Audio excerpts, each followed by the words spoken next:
Bismillahirrahmanirrahim. Assalamualaikum warahmatullahi wabarakatuh. Selamat pagi dan salam sejahtera untuk kita semua. Terima kasih teman-teman sudah bersedia menonton video ini. Jadi ini video yang akan saya siapkan untuk mengganti materi yang harusnya saya sampaikan secara offline, tapi berhubung keterbatasan waktu, sehingga saya harus menyampaikannya secara sinkron ya dengan video recording. Baik, jadi materi terakhir dari mata kuliah gizi puasa yang akan saya sampaikan pada hari ini itu adalah yang berkaitan dengan salah satu isu diskusi yang kita juga lakukan, yaitu terkait dengan bagaimana terapi intermittent fasting ataupun juga dengan metode pembatasan asupan kalori atau dietary restriction itu eh, memiliki dampak pada status gizi pada populasi-populasi yang mengalami obesitas, terutama pada populasi anak, pada populasi remaja, dan pada populasi dewasa. Jadi di akhir mata kuliah ini saya ingin memberikan gambaran bahwa apakah dampak dari intermittent fasting pada seluruh kelompok variasi usia itu memiliki keberhasilan atau kebermanfaatan yang sama, atau memang ada isu-isu yang perlu kita perhatikan secara khusus. Baik, nah untuk menyampaikan materi ini, saya membagi menjadi eh, 6 tujuan pembelajaran. Yang pertama adalah saya mulai dengan menyampaikan konsep, definisi, serta jenis-jenis intermittent fasting ataupun dietary restriction. Ada yang disebut sebagai eh, time restricted eating atau waktu makan yang dibatasi secara waktu, atau yang kedua itu adalah eh, EIR ya, atau yang disebut juga sebagai intermittent eh, eating restriction, kemudian ADF atau disebut juga sebagai alternate dietary fasting. Ini juga salah satu yang pernah saya sampaikan di awal perkuliahan dulu, bahwa ada istilah-istilah yang memiliki kemiripan konsep yang berkaitan dengan puasa ya. Jadi itu yang tadi saya sebutkan. Yang pertama tadi ada time restricted eating atau TRE, kemudian ada IER atau intermittent eh, energy restriction, kemudian ADF alternate dietary fasting. Kemudian yang kedua, saya juga ingin memberikan gambaran eh, bagaimana secara biologis intermittent fasting atau IF itu memiliki dampak terhadap perubahan metabolisme energi, sensitivitas insulin, dan juga sel beta pankreas ya, yang merupakan organ utama yang menghasilkan insulin dalam mengatur gula darah. Kemudian yang ketiga, saya juga ingin menyajikan beberapa bukti-bukti terkini ya terkait dengan efektivitas intermittent fasting terhadap status gizi, outcome metabolik pada anak remaja dan dewasa muda dengan kondisi obesitas. Kemudian dari informasi yang ketiga tadi, maka saya ingin memberikan gambaran bagaimana perbedaan dampak terhadap IF tadi dari ketiga kelompok usia tadi. Kemudian yang kelima itu adalah bagaimana isu-isu visibility-nya, kemudian kepatuhannya, dan juga aspek safety-nya, serta resiko-resiko yang berkaitan dengan penerapan intermittent fasting pada populasi anak atau populasi muda. Kemudian yang terakhir, kita nanti coba bedah apa saja kira-kira knowledge gap atau kesenjangan pengetahuan yang mungkin perlu kita teliti lebih dalam, terutama yang berkaitan dengan penerapan intermittent fasting pada populasi muda ya. Baik, jadi saya akan mulai dengan latar belakang bagaimana epidemi ya.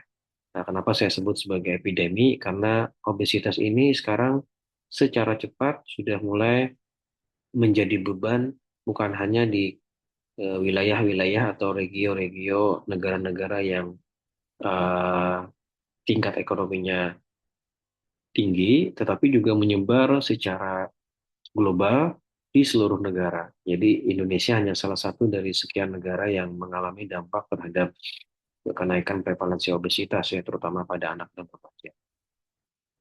Nah, kalau kita lihat data secara global, teman-teman semuanya, bahwa prevalensi obesitas di dunia itu menunjukkan bahwa eh, prevalensinya meningkat cukup drastis ya. Ada kenaikan hampir 3 kali lipat dari tahun 90 sampai tahun 2022, yaitu dari 8% menjadi 20% kenaikan prevalensi obesitas pada usia 5 sampai 19 tahun. Kemudian kalau kita lihat secara spesifik di Amerika, misalkan pada kelompok usia 12 sampai 19 tahun dengan pola yang sama juga mengalami hal yang demikian. Jadi ada kenaikan prevalensi obesitas dari tahun 99 ke 2018 dari 16% menjadi 21% ya. Jadi ini baru baru obesitas kelas 1 ya. Mungkin kelas 2-nya juga bertambah.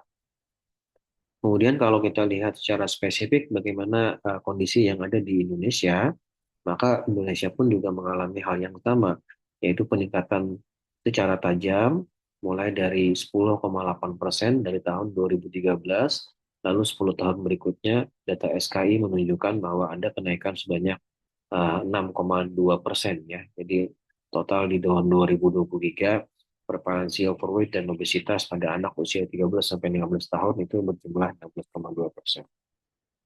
Nah, kalau ini dibiarkan, maka diproyeksikan pada tahun 2030 secara global, maka anak-anak kita yang berusia anak usia sekolah maupun remaja itu akan mengalami sebanyak 254 juta yang mengalami obesitas ya. Tentu hal ini sangat memprihatinkan karena dampak dari obesitas pada anak ini eh, sangat berpengaruh terhadap kualitas hidup, kemudian juga metabolisme pada saat dia nanti usia dewasa ya.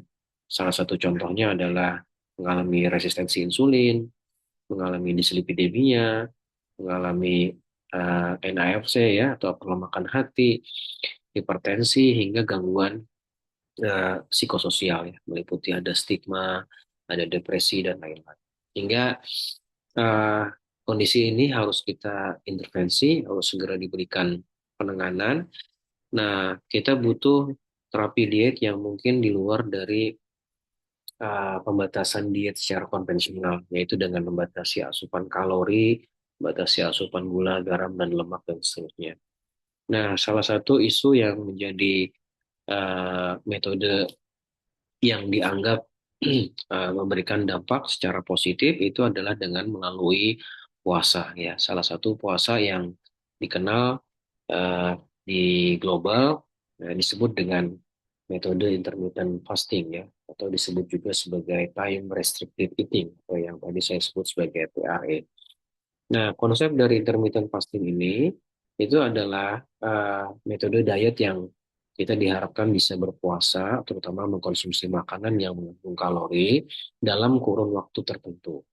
Nah, setelah jendela waktu makannya sudah dibuka, maka dia bisa mengkonsumsi makanan dan minuman seperti biasanya, tapi tentu saja dengan prinsip makanan yang sehat dan bergizi seimbang ya. Jadi bukan berarti pada saat window eatingnya itu makannya bebas ya, tapi harus juga tentu diperhatikan prinsip pedoman gizi seimbang atau balance diet. Nah, selama dia melakukan berpuasa, dia diperbolehkan untuk minum ya. Jadi ini sedikit berbeda dengan konsep berpuasa secara Muslim. Kalau berpuasa ya tidak boleh makan dan minum gitu ya. Tapi kalau intermittent fasting pada saat dia masa berpuasa, dia boleh mengkonsumsi air minum yang memang bebas kalori ya. Jadi nggak boleh mengkonsumsi soda, nggak boleh mengkonsumsi teh manis, tidak boleh mengkonsumsi intinya semua minuman yang mengandung kalori. Jadi diperbolehkan mengkonsumsi air mineral atau air putih. Nah, ada beberapa eh, apa namanya metode intermittent fasting yang biasa dilakukan ya, sesuai dengan durasi kapan dia menerapkan eating window-nya atau jendela makannya gitu ya. Ada yang kurang dari 6 jam, kan berarti ini sangat sempit ya. Nah, berarti dia dalam 24 jam cuma 6 jam atau kurang dari 6 jam dia hanya bisa makan. Selebihnya dia berpuasa. atau naik sedikit 8 sampai 10 jam. Atau yang paling awal pemula biasanya menggunakan metode 11 sampai 12 jam ya. Nah, kalau dilihat secara dampak, memang secara umum tidak begitu berbeda ya. Bahkan antara yang kurang dari 6 jam dengan yang paling ringan pun yang 11 sampai 12 jam itu juga memiliki dampak yang mirip ya. Nah, sehingga biasanya kita menganjurkan bagi klien-klien kita yang ingin berpuasa dan menggunakan metode intermittent fasting untuk weight loss, maka sebaiknya menggunakan tahap awal dulu yaitu dengan durasi 11 sampai 12 jam ya. Nah, dari studi menunjukkan bahwa hasil meta-analisis ya dari meta-analisis ini merupakan satu penelitian yang menggabungkan beberapa randomized control trial atau uji klinik ya. Nah, dia bertujuan ingin mengevaluasi bagaimana dampak intervensi intermittent fasting tadi terhadap beberapa dampak kesehatan. Ya, ini dipublikasikan di Lancet pada tahun 2024 dan ini dilakukan pada kelompok populasi dewasa yang mengalami overweight dan obesitas. Nah, dampaknya banyak sekali teman-teman, mulai dari menurunkan lingkar pinggang atau rasio lingkar panggul, kemudian menurunkan massa lemak, kemudian menurunkan lemak jahat atau low density lipoprotein kolesterol, menurunkan trigliserid, menurunkan tekanan darah sistolik, dan serta meningkatkan lemak baik atau high density lipoprotein dan juga meningkatkan massa otot. Ya, jadi ini beberapa dampak yang diketahui itu dihasilkan dari intervensi intermittent fasting pada kelompok populasi dewasa yang mengalami gangguan berat badan. Lalu pertanyaan berikutnya, apakah dampak ini juga terjadi pada kelompok usia anak dan remaja? Jadi itu yang kita perlu evaluasi bagaimana bukti-bukti terkini itu kemudian menunjukkan hasil dari intervensi intermittent fasting pada kelompok anak-anak usia muda. Nah, kenapa kemudian intermittent fasting ini kemudian semakin digemari? Nah, karena intermittent fasting ini menariknya adalah dia berfokus pada waktu makan. Jadi bukan pada kualitas atau kuantitas asupan energi. Jadi sedikit berbeda dengan uh, apa namanya metode diet atau dietary restriction yang umum dilakukan ya, atau dengan menggunakan CER atau continuing energy restriction, yaitu membatasi asupan kalori secara berkelanjutan. Itu memang betul-betul memperhatikan jumlah asupan energi ya. Jadi harus ada batasan-batasan energi setiap harinya agar jumlah intake itu jauh lebih kecil daripada jumlah yang dikeluarkan. Nah, pada IF yang diperhatikan itu adalah durasi waktunya, durasi waktu makannya, durasi window eatingnya. Dengan asumsi semakin pendek durasi waktu makannya, maka juga akan semakin kecil kesempatan kita untuk makan dan minum gitu. Jadi itu logika berpikirnya secara konsep. Nah, dari data dari studi-studi menunjukkan bahwa kalau seseorang yang mengkonsumsi atau seseorang yang terbiasa memiliki durasi waktu makan itu lebih dari 14 jam dan yang biasa begadang gitu ya, karena jam 12 malam atau jam 1 subuh itu masih makan, maka window eating-nya itu jadi lebih lebar sekali gitu ya. Itu studi menunjukkan bahwa berkaitan dengan perubahan profil kardiometabolik yang buruk pada orang dewasa. Jadi ini tentu akan berdampak negatif pada kesehatan seseorang. Lalu juga studi menunjukkan bahwa kalau kita bisa melakukan atau memendekkan durasi window eating, itu terbukti bisa menurunkan asupan energi 10-25%. Jadi ini secara tidak sadar sebenarnya. Jadi kita mengurangi kesempatan untuk makan dengan cara menahan diri di waktu-waktu tertentu yang sudah kita atur, kita tidak makan dan minum. Kemudian, IF juga berpotensi memperbaiki sensitivitas insulin, kualitas tidur, kemudian menurunkan inflamasi bila diterapkan dengan tepat. Ini sesuai dengan studi yang tadi saya sebutkan sebelumnya di awal pada kelompok populasi dewasa. Nah, khusus bagi anak dan remaja, IF ini lebih lebih fleksibel ya dan tidak ribet gitu ya. Kenapa? Karena nggak perlu tuh hitung-hitung kalori setiap kali makan, tidak perlu harus melakukan kalori counting setiap kali dia mau makan. Jadi ini lebih lebih mudah diterapkan, lebih fleksibel diterapkan secara operasional. Nah, oleh karena itu, kita perlu cari nih apa dampaknya. Apakah intermittent fasting atau dietary restriction itu memiliki dampak yang baik pada populasi usia muda. Nah, seperti yang tadi saya sampaikan, kan, ada beberapa konsep dan beberapa jenis dari intermittent fasting atau dietary restriction. Ada yang disebut sebagai TRE, tadi yang time restricted eating, ada yang disebut sebagai IER atau intermittent energy restriction, ADF, alternate day fasting, PLID atau very low energy diet. Nah, masing-masing itu memiliki kekhasan. Nah, kalau yang TRE itu konsepnya sama dengan yang umumnya IF itu dilakukan, jadi ada window eating-nya, ada jendela makannya, ada jendela puasanya. Yang paling sering biasanya 8 sampai 12 jam gitu ya. Nah, ini yang paling favorit nih. Nah, kemudian yang kedua itu adalah KIR. Nah, KIR ini sebenarnya mirip konsepnya dengan puasa Senin Kamis yang kita terapkan pada obat Muslim ya. Nah, ini dilakukan dengan bedanya adalah setiap dia waktu dia diet, dia betul-betul tidak eh, bukan berarti dia betul-betul puasa ya, tapi dia boleh makan dan minum, tapi hanya sebanyak 600 sampai 700 kilokalori gitu ya. Jadi sederhananya mungkin ini bisa diartikan ya satu kali makan lah. Anggap saja misalkan makan siang plus snack itu sudah 600 sampai 700 kilokalori. Jadi hanya satu kali makan. Nah, itu dilakukan selama 2 dari 7 hari. Nah, sisanya 5 harinya itu diet dengan pedoman umum gizi seimbang. Jadi itu intermittent energy restriction.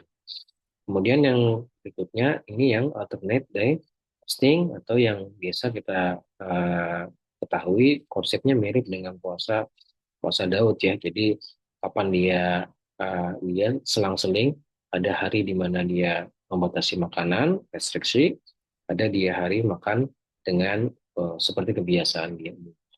Jadi ini puasanya selang-seling gitu ya. Atau yang keempat itu adalah yang menggunakan metode very low energy diet. Jadi ini uh, apa namanya mirip dengan intermittent energy restriction, tapi dia tidak ada 2 atau 3 hari per minggu, tapi ini setiap hari. Ya, jadi ini memang berlatih berpuasa dengan konsep dengan model kalori restriksi yang umumnya dikenal secara konvensional. Jadi ini setara 800 kilokalori per hari. Ya, jadi itu yang sering dikenal dalam konsep intermittent fasting. Nah, sekarang kenapa tadi meta-analisis menunjukkan bahwa ada dampak-dampak yang bisa kita dapatkan dari hasil berpuasa atau dari hasil melakukan time restricted eating. Jadi dengan kita mengatur durasi makan dan durasi berpuasa itu dengan seimbang, eh, pada saat kita berpuasa, pada saat kita makan, maka glukosa, lipid, dan asam amino tentu saja meningkat ya, karena ada asupan makanan. Dan pada saat kita makan, maka pasti insulin akan disekresikan oleh pankreas untuk mengatur gula darah dalam tubuh. Dan ada satu hal lagi yang saya bold ini adalah tubuh juga akan mengaktifasi yang disebut sebagai mTOR. Jadi mTOR ini merupakan enzim protein kinase yang digunakan oleh tubuh untuk mendeteksi bahwa ketika ada nutrien yang masuk di dalam tubuh kita, dialah yang akan memberikan sinyal bahwa tubuh nanti akan melakukan pembelahan sel. Dan ini akan sangat penting keberadaannya pada saat masa-masa pertumbuhan. Kapan dia harus berkembang, kapan dia harus bertumbuh secara fisik dan biologis, gitu ya. Nah, kemudian dengan adanya makanan, maka akan terjadi tuh proses dari sintesis protein, organel, pematangan sel, di mana pada saat makan itu akan sangat mendukung pertumbuhan dan modulasi jaringan. Nah, sebaliknya pada saat berpuasa itu kebalikannya gitu ya. Glukosa dan insulin plasma itu pada saat itu pada level basal gitu ya. Kemudian mTOR-nya yang tadinya pada saat makan itu diaktifasi, kalau pas saat berpuasa itu mTOR-nya justru ditekan gitu, dan mengaktifasi kegiatan sel autofagi yang membersihkan sel-sel rusak dan mengganti dengan sel-sel yang baru gitu ya. Kemudian pada saat berpuasa, kita juga melatih insulin itu biar lebih sensitif. Kapan dia harus disekresikan lebih tinggi, kapan dia disekresikan lebih rendah, dan seterusnya. Gitu ya. Nah, hal yang menjadi penting itu adalah pada saat kita berpuasa, terutama pada kelompok anak-anak, di mana masa pertumbuhan itu terjadi pada masa-masa usia anak atau growth spurt ya, atau yang kita kenal sebagai growth spurt. Nah, kalau kita melakukan dietary restriction, maka mTOR itu akan ditekan sehingga akan eh, memberikan dampak bahwa pertumbuhan atau pembelahan sel itu diperlambat gitu. Nah, ini yang menjadi kekhawatiran kalau berpuasa itu dilakukan pada kelompok-kelompok usia muda, di mana dia masih sedang mengalami growth spurt ya, atau pertumbuhan yang memuncak gitu ya. Jadi ini kekhawatiran yang dipikirkan oleh para ahli, apakah kemudian intermittent fasting itu uh, apa namanya uh, akan berdampak terhadap pertumbuhan anak atau tidak. Oke. Nah, uh, sekarang kita lihat teman-teman, bagaimana bukti ilmiah pada populasi anak-anak. Jadi saya sudah mencoba mencari beberapa artikel publikasi yang berkaitan dengan dampak time restricted feeding pada anak usia 5 sampai 15 tahun, tapi memang studi-studinya itu sangat terbatas ya.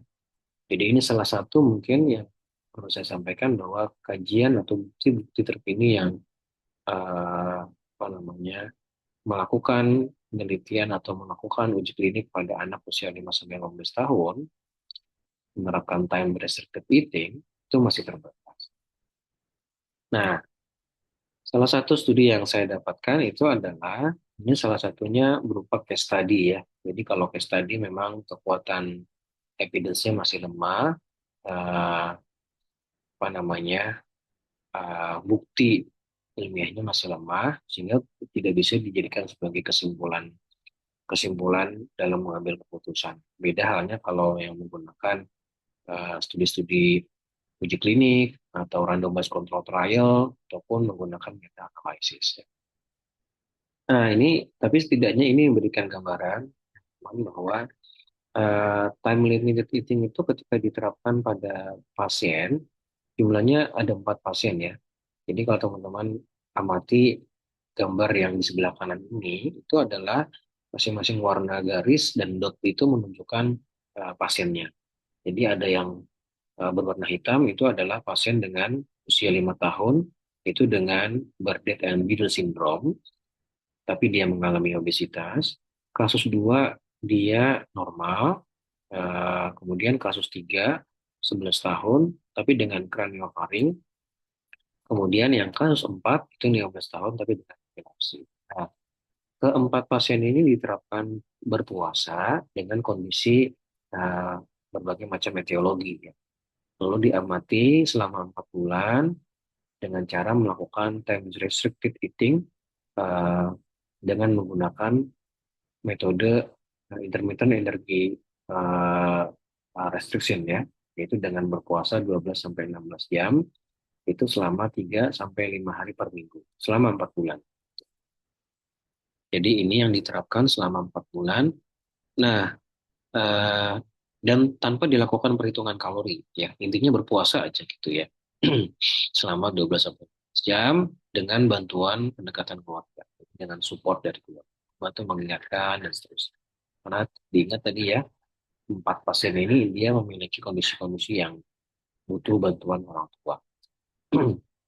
Nah, evaluasinya yang dilihat itu adalah berat badan, tinggi badan, BMI score, kualitas hidup, serta akseptabilitas. Nah, dari hasil studi ini, setelah diikuti selama 4 bulan, hampir semua pasien itu memiliki penurunan BMI score yang rata-rata kurang lebih sekitar 0,24 standar deviasi. Jadi ini tentu lumayan sekali ya. Dan uh, keluarga pun juga puas terkait dengan metode penerapan time limited eating ini ya pada pasien. Dampak yang paling maksimal itu adalah pada pasien kasus satu, ya. Pasien berusia 5 tahun dengan Bardet-Biedl syndrome. Nah, tapi sekali lagi kesimpulan ini tentu hasil dari studi ini tentu tidak bisa dijadikan sebagai kesimpulan akhir bahwa berpuasa pada intermittent fasting atau time limited eating pada anak-anak yang mengalami obesitas itu betul-betul safety, betul-betul aman dilakukan oleh mereka, gitu ya. Nah, ini yang kemudian menjadi gap ke depan bagaimana penelitian kemudian penelitian time restricted eating itu dilakukan pada kelompok populasi anak-anak, ya. Tentu dengan mempertimbangkan kajian-kajian literatur sebelumnya dan secara metodologi, ya. Karena belum banyak nih penelitian yang melakukan pada anak obesitas. Baik, sembari eh, saya melanjutkan materi berikutnya, mohon silakan untuk presensi terlebih dahulu. Jadi silakan di-scan barcode ini, lalu dibuktikan bahwa memang teman-teman sudah menonton untuk menyaksikan video ini, khususnya terutama pada mahasiswa yang saya ampu, ya. Baik. Nah, selanjutnya sekarang kita lihat bagaimana bukti ilmiah pada populasi remaja. Jadi kalau tadi anak-anak, kalau pada populasi remaja sudah lumayan ada nih, sudah lumayan beberapa studi melakukan intervensi pada kelompok populasi remaja dengan intermittent fasting. Nah, salah satunya ini adalah salah satu studi yang dilakukan pada kelompok remaja berusia 13 sampai 17 tahun sebanyak 141 remaja di Australia dan di follow up itu selama 52 minggu, ya. Lama juga ini ya 52 minggu. Jadi kurang lebih sekitar eh, 52 dibagi 30, 52 dibagi 4 itu sekitar hampir berapa ya? 52 dibagi 4. 13 bulan ya, hampir 1 tahun ya, tahun lebih ya. Nah, apa yang dilakukan penelitian ini? Nah, peneliti ini dia melakukan intervensinya dibagi menjadi 3 fase. Fase pertama itu adalah eh, pasien atau klien itu diberikan selama 4 minggu metode meal replacement dengan menggunakan mereknya itu Optifast, ya. Nah, meal replacement ini berisi kalori sebanyak 800 kilokalori. Jadi remaja ini dibatasi asupan kalorinya maksimal 800 kilokalori per hari. Nah, ini dilakukan selama 4 minggu, gitu ya. Nah, lalu pada fase kedua ini dibagi nih, baru dibagi menjadi 2 kelompok. Nah, pada fase kedua ini 141 remaja tadi itu kemudian di random assignment, di random allocation pada 2 kelompok. Kelompok yang pertama itu mendapatkan intervensi intermittent energy restriction, kemudian yang kedua itu adalah yang menggunakan continuous energy restriction. Jadi bedanya kalau yang IER kan yang dia selang-seling, ya. Jadi 3 hari dia dibatasi asupan kalorinya, 4 harinya, sisanya dalam 1 minggu itu bisa makan sehat tanpa target kalori ketat dengan menggunakan panduan gizi seimbang lokal di Australia, gitu ya. Nah, sedangkan kelompok yang kedua itu yang tiap harinya itu dia harus mengkonsumsi batas kalorinya itu sekitar 1.400 sampai 1.600 kilokalori, ya. Jadi ini mungkin 2 kali makan besar lah setiap hari. Nah, ini lalu diikuti. Nah, pada saat selesai fase 2, nah fase ketiganya itu semua kelompok IER dan juga CR itu masuk ke fase pemeliharaan berat badan. Jadi mereka diberikan diet dengan pedoman gizi seimbang Australia, gitu ya. Nah, sampai dia 52 minggu ke depan. Nah, setelah diikuti, untuk yang kelompok cabang pertama, yang studi AM yang pertama, dari 71 remaja, itu hanya 43, atau sekitar 60,6 yang sukses, ya, yang lulus sampai 52 minggu. Sedangkan yang kelompok CR itu hanya 54. Jadi kelompok yang CR malah justru lebih tinggi ini 54, yang bisa menyelesaikan sampai fase ketiga, gitu. Nah, nah, dari hasil studi itu, teman-teman, ketika kita bandingkan hasil secara eh, rinci, baik yang menggunakan metode CER maupun yang IER, ternyata dampaknya itu tidak berbeda secara bermakna, baik dari BMI Z-score maupun dari persentil BMI. Nah, begitu juga dengan komposisi tubuh, begitu juga dengan eh, kecuali dengan resistensi insulin ya. Nah, kalau resistensi insulin itu di kedua grup pada minggu ke-16 itu berhasil turun, tapi yang bertahan rendah itu sampai minggu ke-52 hanya kelompok yang CR gitu ya.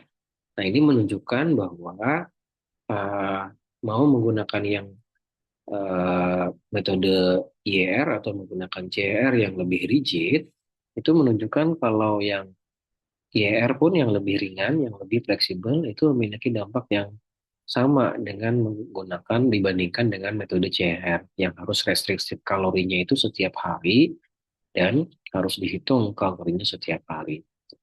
Nah, ini menunjukkan bahwa metode yang intermittent fasting pada kelompok remaja itu bekerja dengan baik nih, gitu ya.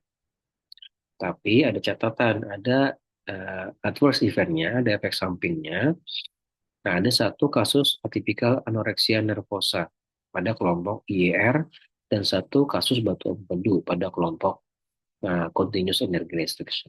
Nah, artinya ada resiko juga ini, walaupun dampak terhadap perbaikan BMI dan juga komposisi tubuh itu terjadi, tapi ada eh, kondisi efek samping yang terjadi akibat penerapan intermittent fasting ini. Nah, sehingga yang jadi catatan adalah kalau anak-anak ini, terutama pada remaja ini menerapkan intermittent fasting, perlu dilakukan monitoring kesehatan secara ketat ya. Karena ada efek samping yang bisa terjadi walaupun jumlahnya kecil. Tapi ini related dengan intervensi yang diberikan. Ya, oke. Kemudian sekarang ada juga hasil penelitian yang dilakukan oleh Whitmore dan kawan-kawan ini ya, yang dia melakukan scoping review. Jadi dia mengelompokkan hasil-hasil penelitian IF pada kelompok usia 10 sampai 25 tahun. Kalau tadi pada usia 13 sampai 17 tahun, kalau ini usianya dewasa dewasa matang ya, dewasa muda ya, itu 10 sampai 25 tahun. Nah, setelah dilihat dari 28 intervensi dan 6 penelitian observasional, dan total partisipannya sebanyak 893, itu ada yang menggunakan TRE jendela 8 jam pada kondisi normal dan ada 9 studi yang menggunakan IF sebagai terapi pada kelompok obesitas. Nah, dari hasil studinya menunjukkan bahwa pada penelitian-penelitian yang menggunakan populasinya targetnya adalah kelompok obesitas, maka terjadi penurunan berat badan atau BMI meskipun komparatornya bervariasi. Jadi ini konsisten dengan studi sebelumnya ya. Jadi berdampak. Nah, heterogenitasnya tinggi nih, variasinya cukup tinggi, ada yang akan 4 minggu, 5 sampai 12 minggu, serta variasi jenis intermittent fastingnya, plus juga ada yang menggunakan kombinasi dengan behavioral change berupa physical activity, kemudian apa namanya, edukasi gizi dan seterusnya. Itu ya. Jadi ini ada temuan yang menunjukkan bahwa ada penelitian-penelitian pada kelompok populasi remaja, hasil penelitian intermittent fastingnya itu berdampak positif terkait dengan uh, kondisi metabolik dan juga status gizi pada populasi ini. Ya. Tapi apa yang menjadi gap penelitiannya itu belum ada nih dari sekian banyak studi yang sudah menerapkan, belum ada studi yang menerapkan komponen theoretical framework acceptability-nya sehingga uh, belum bisa mengatakan bahwa apakah IF-nya itu diterapkan dengan baik, adherence-nya tinggi, visibilitasnya tinggi, ya belum bisa dikatakan secara demikian.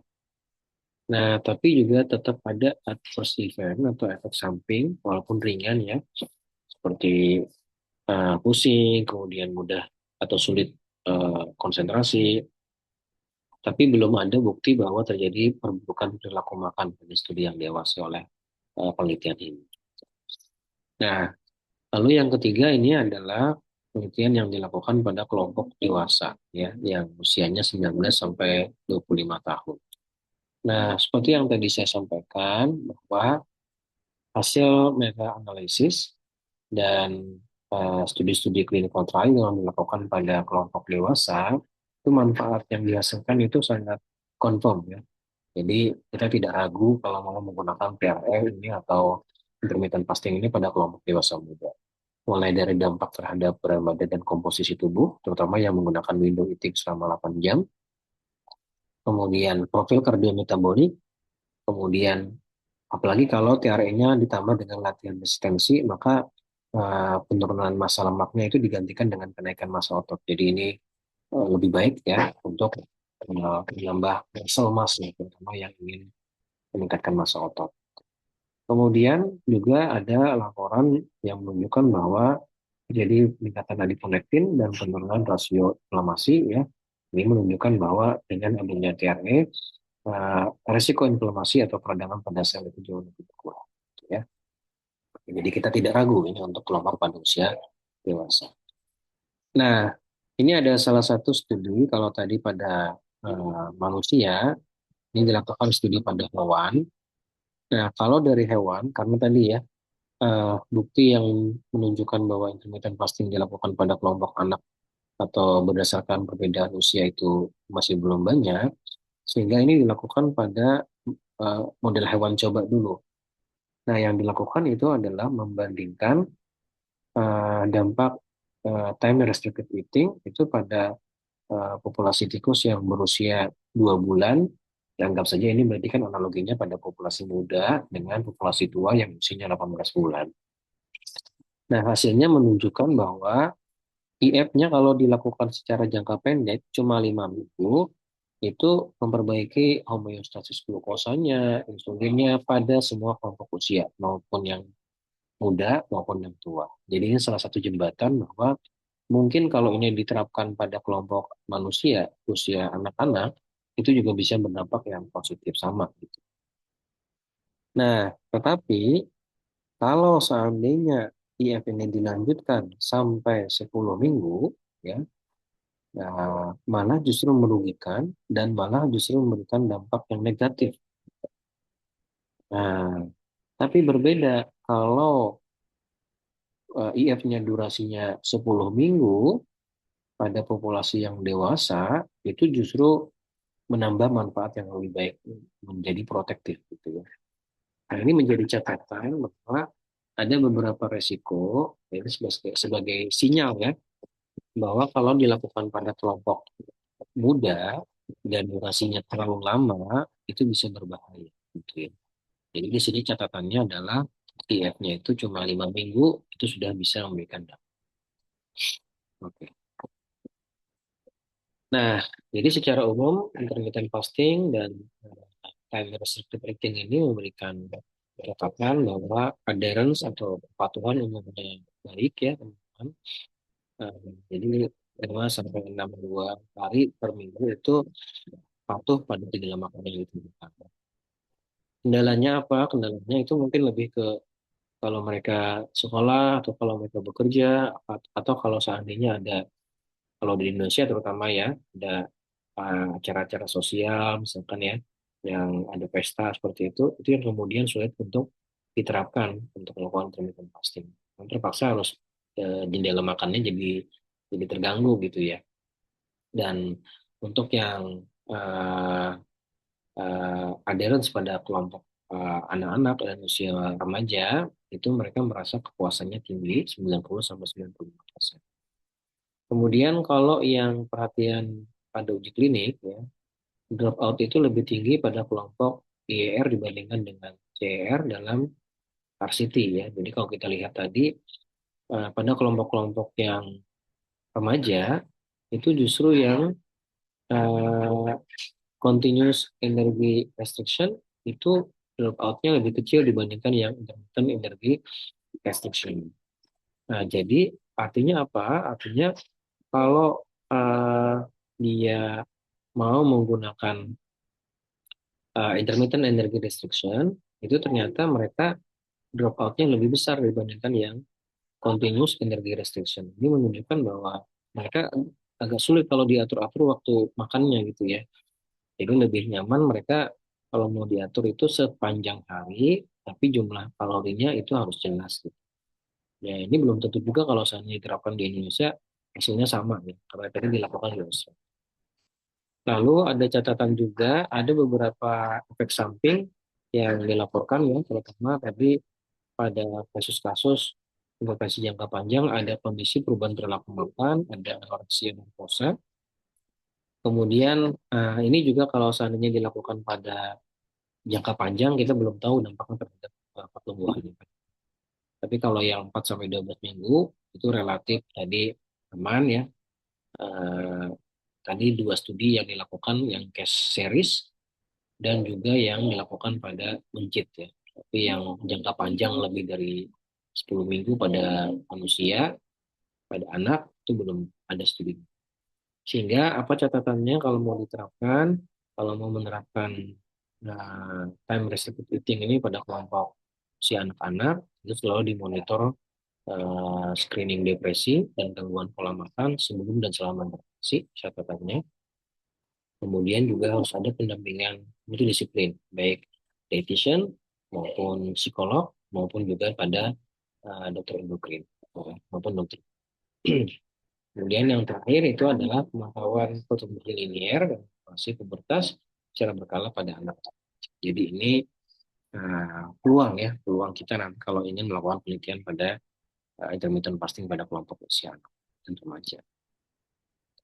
Baik, jadi kalau dirangkum teman-teman, bagaimana bukti IF ini pada tiga kelompok usia?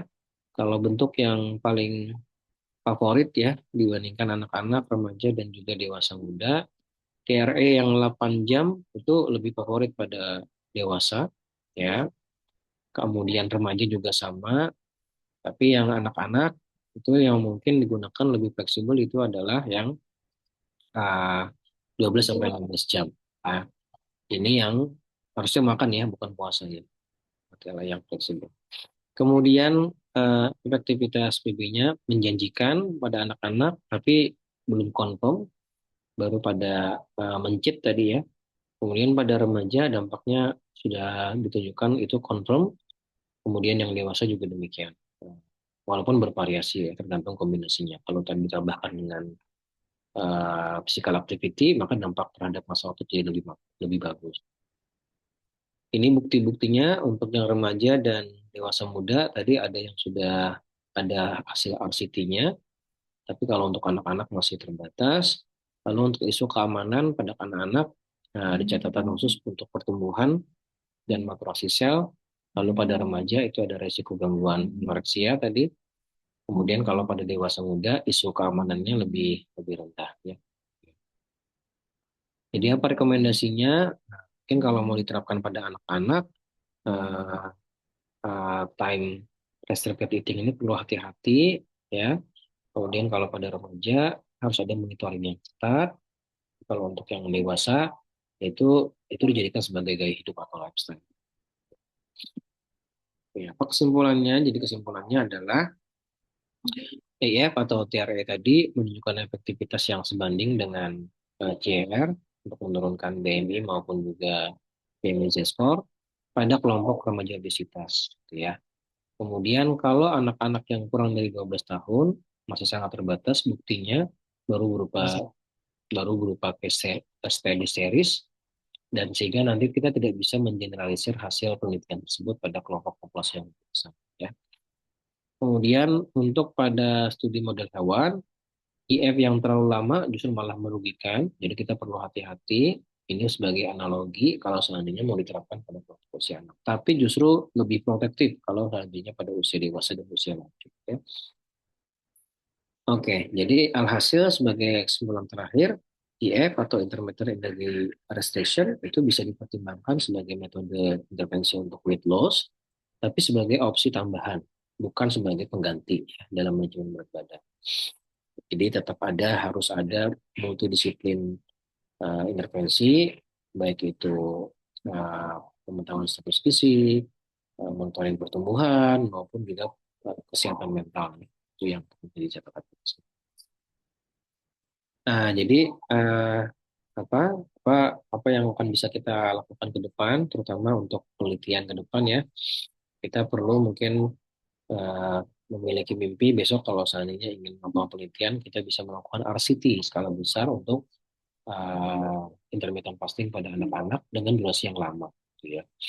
Kemudian untuk mengukur visibility dan juga acceptability-nya, kita juga perlu menggunakan teori yang standar, serta tadi hasil temuan pada studi pada hewan coba itu mungkin juga bisa diterapkan pada populasi anak atau populasi manusia ya, sehingga nanti kita bisa memonitor bagaimana perubahan sel beta pankreas yang tadi ditemukan pada hewan coba dengan manusia. Ya. Kemudian evaluasi dampak terhadap pertumbuhan linear juga perlu dimonitor, termasuk juga kecepatan pubertas, lalu kesehatan tulang secara jangka panjang. Ya. Jadi itu beberapa catatan untuk studi-studi berikutnya kalau kita ingin melakukan penelitian terkait dengan intermittent. Baik, jadi saya kira ini adalah materi saya yang terakhir untuk mata kuliah isi puasa. Mudah-mudahan nanti teman-teman semuanya bisa mendapatkan hasil maksimal dan bisa lulus semua ya untuk mata kuliah ini untuk minggu depan mengikuti ujian akhir semester. Sekali lagi terima kasih. Assalamualaikum warahmatullahi wabarakatuh.